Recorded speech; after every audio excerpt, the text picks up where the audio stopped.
Welcome to the Mobile Workforce Podcast, where we sit down and have real conversations with business leaders that have been where you are. During these interviews, we'll dive into what it takes to improve systems and champion processes that maximize performance.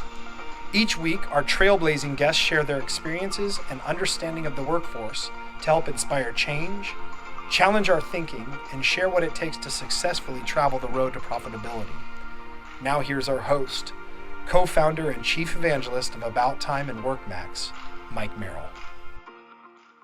Hello and welcome to the Mobile Workforce Podcast. I'm your host, Mike Merrill, and today we are sitting down with our good friend, Cindy Whitner. So, hello, everyone.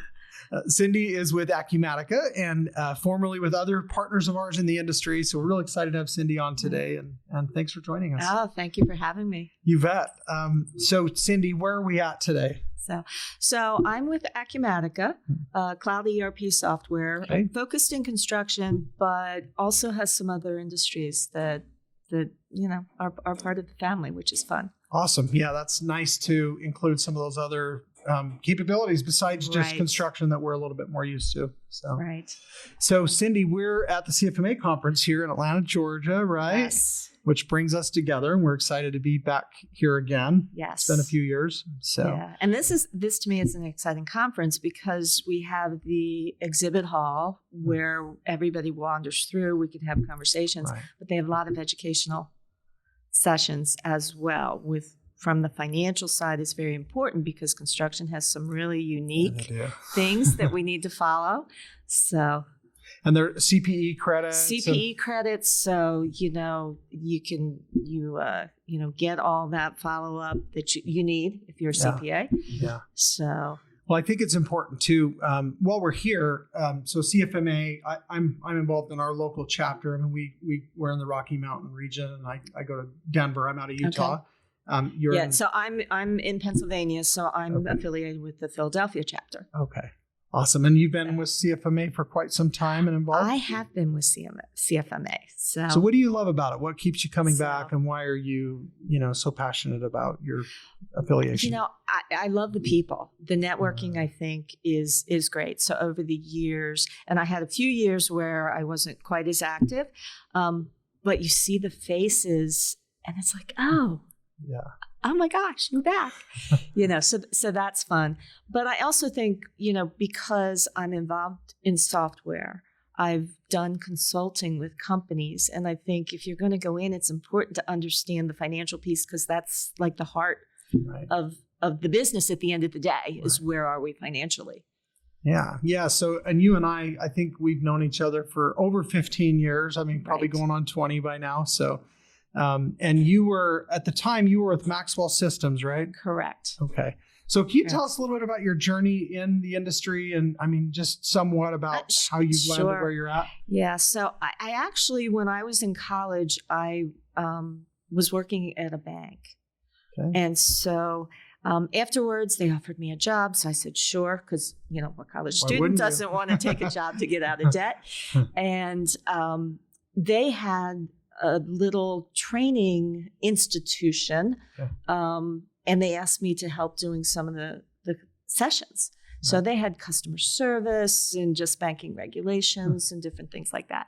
And I really liked that. So I decided I wanted a little bit more. So I interviewed for a consulting role at Maxwell, and was lucky enough to get the job. And so that was my first real taste into construction, other than, the normal person who's sitting in traffic with the flaggers telling you can't go yet, or you have something done at the house. Yeah. So it was very exciting and interesting. And I took my focus to learn the software, because I could control that. And what I learned early on in my career is all these wonderful customers we worked with had expertise in their businesses. They built these fantastic businesses, some of them, by being in the field first and then deciding, let's put the shingle up and move on. So, and everybody's so anxious to talk about their journey as well. So I learned so much of my construction terminology and background and business process from all the customers I worked with. Yeah, that's awesome. Oh, very cool. So then you were with Maxwell, and then where did you go from there? Yeah. What was next? So with Maxwell, I did a lot of consulting and training. We had partners, so I was involved in that. And I moved into product management. Okay. So I kind of got on the other side working with the developers. So all these wonderful things, let's see how we can, make the tools of the software work for the companies. Okay. So, and then, just the whole acquisition process, we were acquired by Viewpoint. Okay. And I continued in that role. But then there were some other changes, and I ended up going back to my consulting roots. Okay. All right. And so you're working back with customers directly and not the product side so much. Correct. Yeah. And again, there had been some years, so it was what processes are still in place, what are some of the new challenges for the businesses, and things like that. And of course, it was that time frame was also during the pandemic. Okay. So, it's so important, I think, to get out in front of the customers into their environment. It just helps you really appreciate the atmosphere, the culture, the people that are out there. And during the pandemic, we had to change that. Right. I had to adapt as well as they had to adapt as well. And it was interesting, but we made it. Yeah, we made it happen. Yeah, you did. So, so then you made another change. And I made another change then to Acumatica. So I'm back to my product management roots. All right, with a different accounting ERP system. Yeah. So Acumatica is, when you think of some of the accounting software as just softwares, Acumatica is rather young in that marketplace, and so they're building out their construction edition. And so for me, it was exciting because I'm back in my early days of Maxwell, where I'm helping to mold this product and mold, what we can do. Another exciting thing is there's just the whole cloud environment today.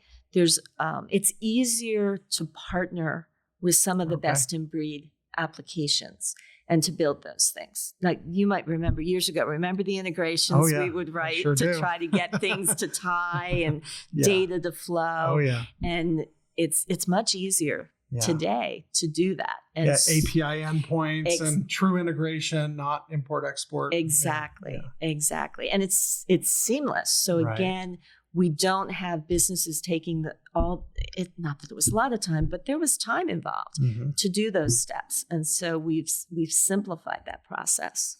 Yeah, love it. So what's changed in the industry in the years that you've been in these different roles? What do you think is real different now? So I think one of the things is the establishment of process flows, and like organizations are really focused on how can we make this process work? How can we streamline it? Who are the individuals? Right. And, so many times and early on in my consulting, getting into an automated system, people were concerned about losing their jobs. And the bottom line is we're shifting your jobs. And most organizations had that. It's not that we're going to lose resource. Right. We're going to get them into other things that we're just not even tackling today because we don't have the time. Right. And we can't keep hiring body after body after body.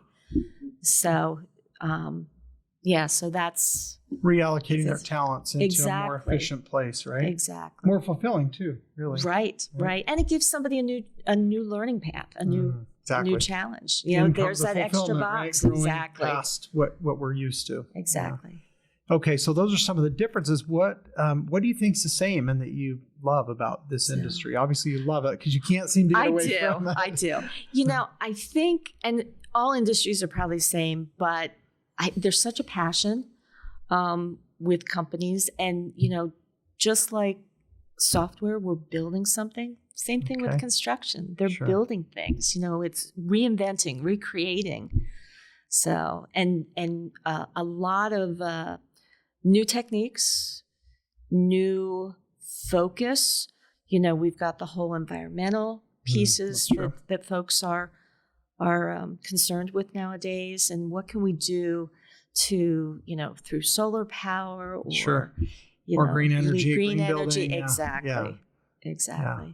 All great things and safer. Correct. In a lot of cases. There's a lot of safety things that we've been able to enhance as we've gone. So what about the industry is near and dear to you? I mean, there's obviously something that just keeps you here. So, I don't, I love working with the companies. I mean, I love going into the businesses.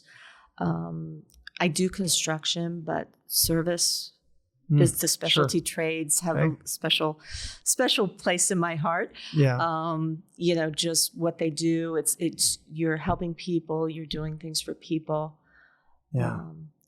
It's all about the people. It is. A lot of it is about the people for me. So. Well, again, you and I have known each other for so long, and it's always so good to see you and come give you a hug and see you smiling. And we always have a great opportunity greeting again when we reconnect at these conferences and events. Right. And I think, like CFMA is an organization that really brings companies together. Absolutely. Right? Absolutely. User conferences. And then even in a vendor hall when we're, everybody's kind of selling their software, their services, their whatever it is that they have to offer the industry, although that's the main reason we're all here to grow our business. Right.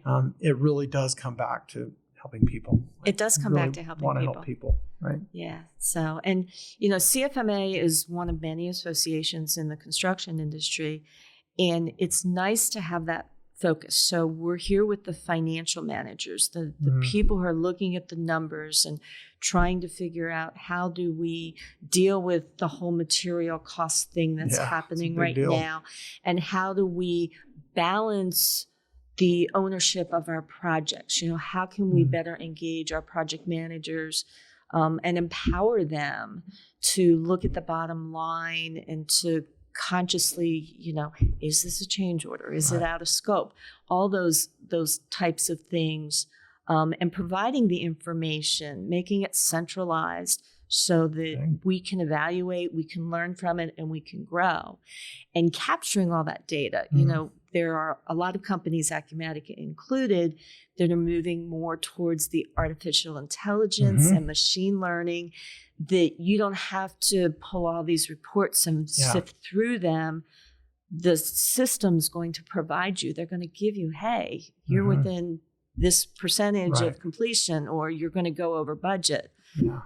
Or, you had a project that had this before. This is like that one. Exactly. So should we do this? Exactly. Yeah. And it's not driving the decision, but it's giving you the thought process to make that decision. Oh, I love that. Yeah. It's I use the term all the time, manage data, not drama. It's giving you the data, right? The data doesn't care. Right. It's just math. Right. Right. So speaking of that, I mean, Acumatica in particular, they're doing a great job with their marketplace, and within that they have other approved vendors that have proven integrations that have passed certifications. I mean, I love what that does for the industry. I think that's good to kind of raise the bar and holds companies, third party vendors, point solutions like us or others accountable to, hey, here's this standard. So when you're using Acumatica ERP, you can trust that these vendors that are here have a solution that's going to work in conjunction with and truly integrate. Well, it's an interesting thought process, because years ago, the idea is the one-stop shop. So every software vendor tried to do it all. And tried to really, go from soup to nuts. You had the whole thing covered. And that's a challenging thing to do. With the Acumatica model. We embrace partners, people who are specializing, people who are best in class in their particular niche of software. And by having the marketplace, we embrace them. but we embrace them with kind of under, we're going to give you the big bear hug. You're not going to just go out there on your own and be able to say, hey, we are partnered with. Right. So we try to put a little bit of balance and ownership in there is, we're going to support you and you're going to support us, which means we have to work together and our interface is going to be the best it can be. Mm-hmm. Yeah, I think, we recorded another podcast with a common friend of ours, Steve Hathaway, and we were talking about there's all these vendors in that hall and there's so much data. It's just coming out of our ears, and how do we organize it and not have 3 solutions that do the same thing that we're paying for, right? Or different teams are using different solutions within the same company. And how do we consolidate that with one solution that can solve everything? And these are things you're used to having discussions about and working with companies that are working through.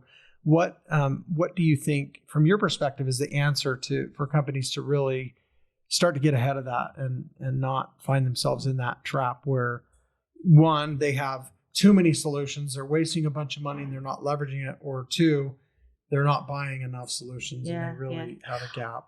I think it's really them understanding what the business needs. Not just today. Oh, okay. But like what's that plan? What's that 5-year, 10-year plan of where you think you want the business to be, and what are the tools that you want to use, and not just from within the business, looking at your competitors as well. So with the service management side of things, when we first introduced the mobile solution, and you probably saw this as well, is once that was a draw for these folks coming out of college or out of the trade schools. They were used to the cell phones, all of the automation. And so that was a draw, is you don't have to fill out pieces of paper. Right. We have devices in the field that you're putting information in, you're getting information. So you have what you need to do your tools, job. Right? Exactly. Yeah. So that was a big, a big thing, is the HVAC contractor down the street doesn't have that. So can we draw our talent in because we have those types of tools? Yeah, I like that. You're really raising the bar for your hiring potentials and people that are thinking that way. You hand them a clipboard or a piece of paper, they're going to look at you cross-eyed, right? And let's look at this, from service or even project managers or supervisors. Right. Their expertise and their skill is in the work that they can perform. We need the details so that we can manage other aspects of the business, but we need that productivity to be in their skill set. So we need to make the collection, taking of photos, audio for notes or descriptive that needs to be done. I love to capture that. all that. It's a great point. I mean, they're the source of the data. It's happening right next to their boots. It's their boots that are, on the ground, on the job. That's their eyes and ears. And they're the best person to document that data, right? Exactly. But then with what Acumatica is doing and other point solutions like ours, we're collecting that data, but then we can then share that with Acumatica, so the financial managers and the back office and the project and for those team. Next steps, because the field is the front end. They gather this stuff, but now we still need to process it. We need billing, job costing, payroll, change orders. Exactly. Yeah. Safety, right? So, there's a lot of interesting things going on. It's a fun time to be in the industry. I think. And I'm interested in your take on this. You mentioned the pandemic. One of the things that I think I've seen or noticed is a lot of companies have gotten better at these processes that they were so resistant to before, like this remote. I mean, honestly, the Zoom meetings, I credit for all kinds of doors opening where companies are now willing to take that next step in technology adoption that they just weren't before because they weren't comfortable with mobile and remote and some of these other things. They've just had to adjust and get over it. And now that they realize, oh, wow, this is actually a pretty cool tool. And what else is there? Exactly. Well, one of the big buzz terms today is this digital transformation. Okay. And so we put the word digital in front of it, I think, because there's going to be automation. There are going to be devices, computers, laptops, things involved with this. Right. But I think it's really transformation of your business. You know, the pandemic kind of brought to light that having everything in file cabinets in paper form is good if you're there, but we were forced that we couldn't be there. So how do we communicate? How do we define the process? How do we look things up? So I think more people were saying, how do we set those processes and workflows in the system? And what are the tools that can help us do that in the scheme of things? So yeah. So there is a silver lining to the, you know, the dark and dreary cloud, of course, for so many other reasons, but there have been some blessings, I think, that have come from this. Well, and I think too, some of that is, you know, we had, you know, each generation does things a certain way and has certain experiences. And we're really, the people coming into the workforce nowadays really are used to the internet, social media, you know, always having a device of some type. It's not the pen and paper. It's that device of some type. And so it's kind of accelerated, I think, that step into the world for that next group that's going to drive our businesses and economy. Yeah. I almost hate to say it, but the smartphones become an extension of the human body. I mean, it's like, it really is. Everywhere you go. Everywhere you go. Yeah. And it's the reminders. It's, you know, the CFMA is a perfect example. You know, years ago, you went to a conference, you got that big binder, and you had to figure out how to get it into your suitcase. Well, everything is electronic. CFMA, from the checking in, from looking at the PDF, from doing your surveys, your poll questions, asking questions. If you came with a list of questions, you can post them ahead of time. In the middle of the session, you can share it. Exactly, while it's still fresh in your mind. So all of that, you know, has just, it's accelerating collecting of CPE credits. You know, it's going to accelerate, you know, that documentation, getting things out there. Or a notification, you've got this session starting in 5 minutes. It's like, I keep getting that, and it's like, wow, okay. Well, and even to, kind of cool. Where is it? Where is it? You map it. Exactly. Walk down the hall. Pretty cool, really.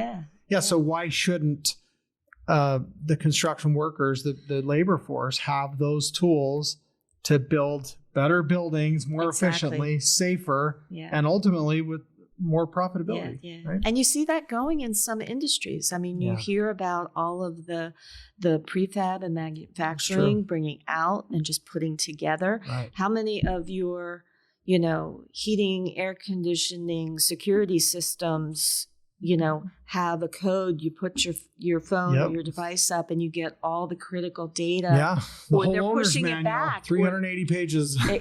Exactly. So there's and just the collecting of things. There's a partner that we had worked with. They actually have, when I'm on site, I can go into the app, get any type of knowledge-based article I want, but they also have a live chat. So if I'm new in the industry and I'm learning and I hit something I don't know, I can get a live chat back to an experienced individual who will now walk me through what I need to do. So from a service perspective, it saves my revisit, my callback. And the person is going through a learning process.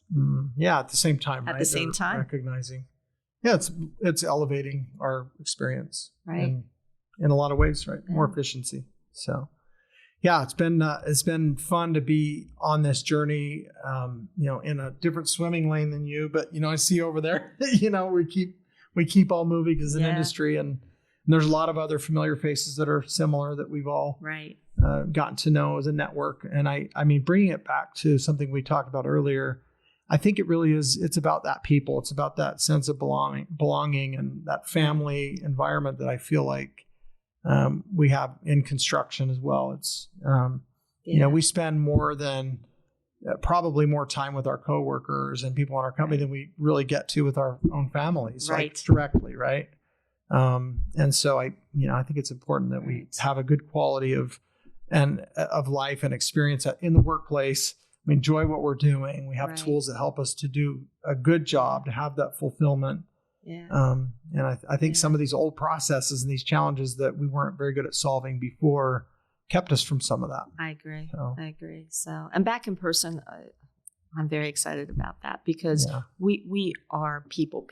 Yeah. We need that interaction. Yeah. And, I just kind of look at every interaction you have is a learning experience in some capacity. Yeah. It might be more personal than business related, but it's, taking other people's experiences. We came from different worlds. I was back office, other side of the country, and you. But you're also you're like we have this vision for the field.